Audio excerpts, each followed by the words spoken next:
So, we have a brand new still for the Mandalorian and Grogu. Can you spot the Andor connection? Johnny Coin's jacket looks like it's from Gorman, kind of like the way Operation Cinder was celebrated in The Mandalorian Chapter 15. I wonder if Imperial celebrate the triumph over Gorman. And Jon Favreau says Johnny Coin's Warlord has a very interesting name. Could you imagine if this is Cyril's Uncle Harlow? Just kidding, but I think that's always going to haunt Andor fans. Also, Grogu's in a cage. I've got a pretty cool theory as to why. But hello there my dear friends, and welcome back to another Star Wars video. I hope you're ready to talk about some Mandoverse today, because we have some huge reveals for the movie, The Mandalorian's 4th season, also just got an update, and of course, Ahsoka Season 2. And this isn't just coming from rumors or random sources, this is from Jon Favreau and Dave Filoni, who along with Pedro Pascal and Sigourney Weaver sat down with Empire magazine. The full issue was out today, I read through it, and there is a lot of juicy stuff that we have to talk about. It's very clear to me that The Mandalorian and Grogu might be very slept on. I reckon it's one of those films that's actually very good, but has been so poorly marketed. There's a lot of stuff I really didn't expect, and if you were doubtful about the film, I'm not saying this will change your mind, but it does give you a different perspective. And we finally have our answer as to who the main villain is. It's not Embo, and it's surprisingly not just the Hutts. But no more jibber jabber, let's get into it. So we're going to begin with how the movie came about in the first place. Ever since the 3rd season came to an end, there's been a lot of confusion in the fandom. When they announced the movie back in January of 2024, we didn't know if that decision was very preemptive, or if it's something they'd been working on for a while. Were they always planning to go to the big screen right after season 3? Or was there going to be a 4th season, and the movie is taking some of those episodes and adapting them for IMAX? There's been a ton of speculation, and I think Jon Favreau even addressed it a bit at Star Wars Celebration, but today we have answers from both the creator and Pedro Pascal. And as we suspected, The Mandalorian Season 4 is very much a real project, but it's separate, and they say it's now on the shelf. The Mandalorian and Grogu draws some ideas from it, but based on what's said in this, I get the impression it's going to be The Mandalorian Season 3.5. And maybe they will make the 4th season after the movie, but it all depends on its performance. And just like Boba Fett, it's been shelved for a different day.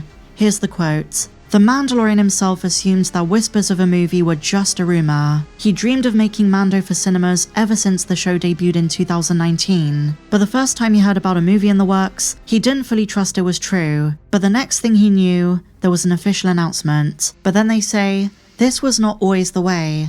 After The Mandalorian's 3rd season, series creator Jon Favreau wrote an entire 4th season, and they say he still has the scripts. So it is still on hold, it still exists, it's still out there, and they say it's shelved. One of the major reasons for the change of course were the strikes. They also kind of allude to the backlash following season 3, and so Lucasfilm tasked Jon Favreau with writing a movie instead, to fill in the gap between what would have been a time jump in the TV show. And I'm only saying this because the way Empire words it makes it sound like the 4th season is pending. It might still come back, but it's not the movie, and Jon Favreau had to kind of write this from scratch. I'm sure there is some crossover in the scripts, some of the characters, their roles, the role of the Remnant, but apparently it's not the full picture, and there was more story that Jon Favreau had written.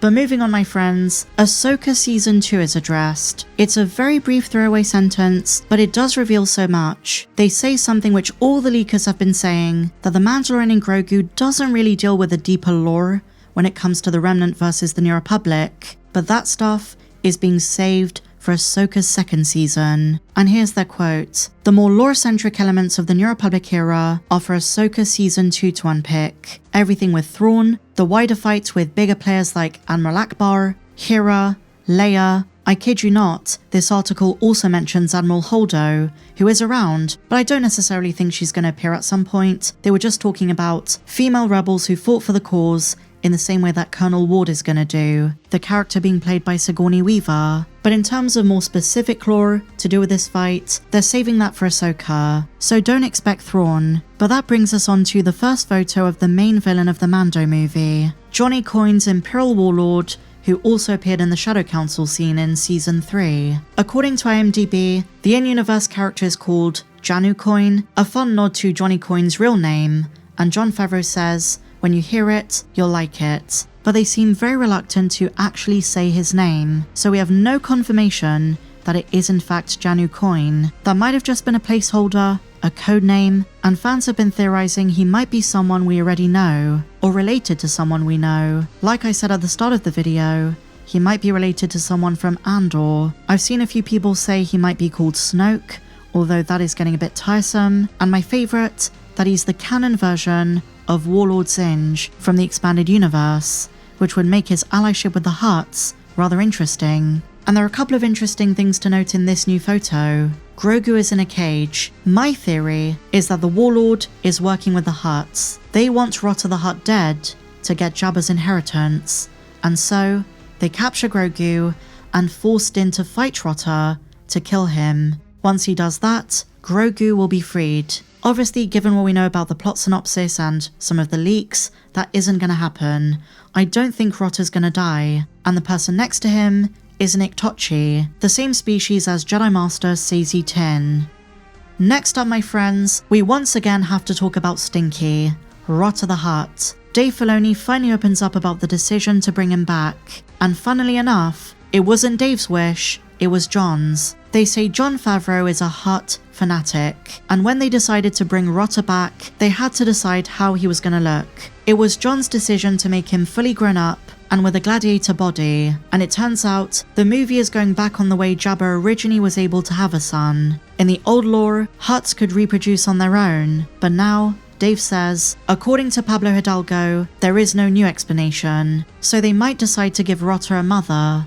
Another huge reveal from this is what they call a new way. The movie is trying to separate itself from the TV show, because the way they see it, so much of the TV show was wrapped up in the 3rd season. They say Moff Gideon, dead, Mandalore, reclaimed, and Din Djarin, now official adoptive father of Grogu, a fully fledged Mandalorian apprentice. It's the end of a particular chapter, and now they're moving on. And one of the characters they talk about is Sigourney Weaver's Colonel Ward. They say she is a veteran of the Rebel Alliance. Like I say, they mention some others like Hera Syndulla, Holdo, Leia, and Filoni says she has a lot of experience. To me, a lot of this kind of debunks the notion she might be a bad guy. I theorize she might be a double agent, but from the sounds of it, she isn't. It could still be a red herring, them saying all of this, but they do allude to the fact she was involved with the rebellion pre-Endor. And one comment I really enjoyed in this is they're taking a lot of inspiration from The Empire Strikes Back. So hopefully some exciting stuff to look forward to. It's good to have so much concrete information instead of just fans having to speculate. And like I say, this has the potential to be a very good movie. But what do you guys think? Share your thoughts on all of today's reveals in the comments down below. And if you enjoyed this video, my friends, please be sure to give me a big fat thumbs up, subscribe if you're new, and may the Force be with you always.